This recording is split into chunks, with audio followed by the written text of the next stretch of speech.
오늘 우리가 함께 읽을 말씀 여호수아 12장, 13장, 시편 145편, 예레미야 6장, 마태복음 20장 말씀입니다. 자, 함께 나눌 주제는 가야 할 길입니다. 우리는 날마다 어떤 길을 걷습니다. 그러나 어느 길을 걷느냐가 삶의 방향과 끝을 정합니다. 자, 오늘 말씀은요, 하나님의 백성이 마땅히 가야 할 길이 어디인지를 분명히 보여주는데 바로 선한 길을 가야 합니다. 예레미야 6장은요, 유다 백성이 죄와 불의 속에서 깊이 빠져 하나님의 심판을 피할 수 없게 되었음을 전합니다.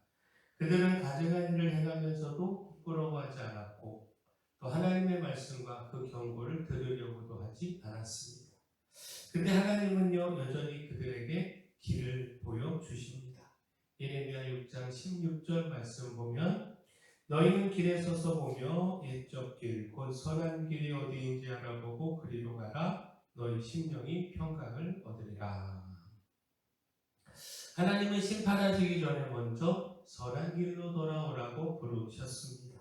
그 길로 가면 평강을 얻을 수 있다라고 분명히 말씀을 하셨습니다. 자, 그러나 백성의 대답은 단호했는데 우리는 그리로 가지 않겠노라. 그들은 선한 길을 몰라서 가지 않은 것이 아니고요, 알면서도 거절을 했습니다.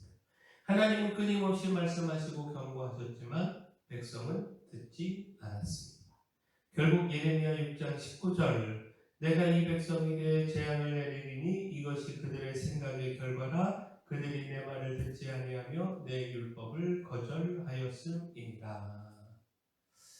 재앙은요, 그들의 선택의 결과가 되고 말았습니다. 하나님의 일을 거절하면 결국 자기 생각의 길로 가게 되고 그 길의 끝은 평강이 아니라 심판입니다. 자, 우리도요, 하나님의 말씀이 보여주는 길보다 내 생각과 내 판단을 따르려고 할 때가 많습니다. 그러나 익숙하다고, 편하다고, 많은 사람이 간다고 그 길이 선한 길은 아닙니다. 하나님의 말씀이 가르치는 길이 선한 길입니다. 가야 할 길은 이미 하나님께서 말씀하셨습니다. 그 길로 가야 평강을 얻습니다. 그러므로 우리가 하나님 말씀 따라 바른 길 걸어가기를 소원합니다. 자, 그렇다면 그 선한 길은 구체적으로 어떤 길인가? 먼저는 하나님을 경외하고 사랑하는 길입니다. 시편 145편은요, 하나님의 위대하심과 선하심과 긍휼을 찬양하는 시입니다. 다윗은 하나님께서 모든 피조물을 돌보시고 넘어지는 자를 붙드시며 부르짖는 자의 소리를 듣는 분이시라고 노래합니다. 자, 특별히 이 말씀은요, 하나님의 백성이 걸어가야 할 길을 분명히 보여주는데 시편 145편 18절에서 20절 말씀 보면 여호와께서는 자기에게 간구하는 모든 자, 곧 진실하게 간구하는 모든 자에게 가까이 하시는도다. 그는 자기를 경외하는 자들의 소원을 이루시며 또 그들의 부르짖음을 들으사 구원하시리로다. 여호와께서 자기를 사랑하는 자들은 다 보호하시고 악인들은 다 멸하시리로다. 하나님께 가까이 가는 길은 진실하게 간구하는 길이고 하나님을 경외하며 사랑하는 길입니다. 하나님은 자기를 경외하는 자의 소원을 들으시고 또 그 부르짖음을 이루시며 자기를 사랑하는 자를 보호하십니다. 자, 이것은 단지 종교적인 감정이나 입술의 고백을 말하는 것이 아닙니다. 하나님을 경외한다라고 하는 것은요, 하나님을 가볍게 여기지 않는 것이고 하나님을 사랑한다라고 하는 것은 하나님을 떠나지 않는 것입니다. 진실하게 하나님께 나아가고 하나님을 가장 귀하게 여기고 끝까지 하나님 편에 서는 것이 바로 경외와 사랑의 길입니다. 자, 우리는 하나님께 무엇인가를 받는 일에는 관심이 참 많으면서도 하나님을 사랑하고 경외하는 일에는 느슨해지기가 쉽습니다. 그러나 하나님께 가까이 가는 길은 언제나 분명합니다. 그 길에서 하나님의 보호와 응답을 누리게 됩니다. 그러므로 우리가 하나님을 가까이 하며 경외하는 길 더욱 힘써 걸어가기를 소원합니다. 합니다. 자, 또한 우리가 걸어가야 하는 선한 길, 신뢰와 순종의 길입니다. 여호수아 12장은요, 요단 동편과 서편에서 정복한 왕들의 명단을 기록하고요.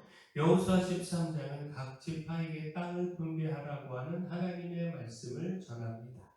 자, 근데 이때는요, 아직 정복하지 못한 땅이 많이 남아 있었고, 여호수아도 나이가 많아서 더 이상 예전처럼 전쟁을 이끌기가 어려운 상황이었습니다. 사람의 눈으로 보면요, 아직 싸워야 할 땅이 많이 남아 있는데 먼저 기업을 나누는 일은 이르러 보일 수밖에 없었습니다.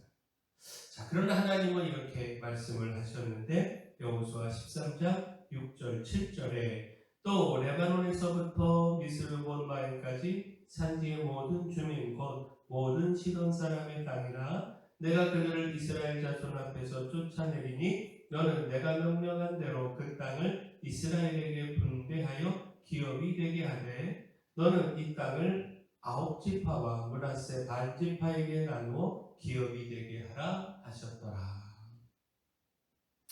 자, 아직 손에 다 쥔 것이 없어도 하나님이 이미 주실 것을 말씀하시고 그 약속을 따라 움직이게 하셨습니다. 자, 이 말씀은요, 하나님의 백성이 걸어가야 할 길이 무엇인지를 분명하게 보여줍니다. 그것은 먼저 다 보이고 다 이해가 돼서 걷는 길이 아니고요, 하나님의 약속을 신뢰하고 순종하며 걷는 길입니다. 여호수아의 나이가 많아진 것도 아직 남은 땅이 많은 것도 하나님의 약속을 막지 못했습니다.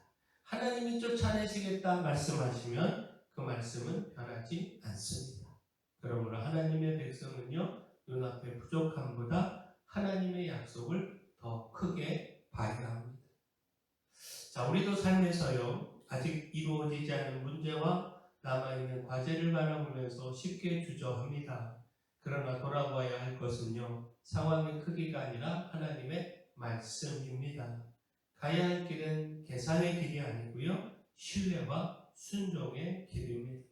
하나님의 말씀을 믿고 한 걸음을 내딛는 것이 바로 그 길입니다. 우리가 이 길을 걸어가기를 소원합니다. 자, 마지막 우리가 걸어가야 할 길, 섬김과 종의 길입니다.